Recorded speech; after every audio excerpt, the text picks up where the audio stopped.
tá o carro do Piozinho. Já faz de uns anos aí que ele fica me chamando pro racha, mas ele é um sem vergonha, porque ele chama eu pro racha e some.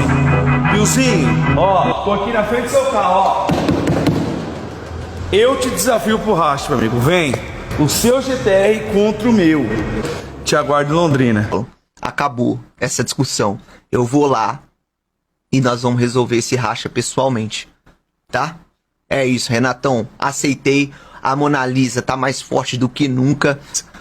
Vamos fazer o vídeo que vai parar a internet. Meu carro contra o seu. Mano, velho, diminui. O pai vai te pegar na pista, fechou? É nóis.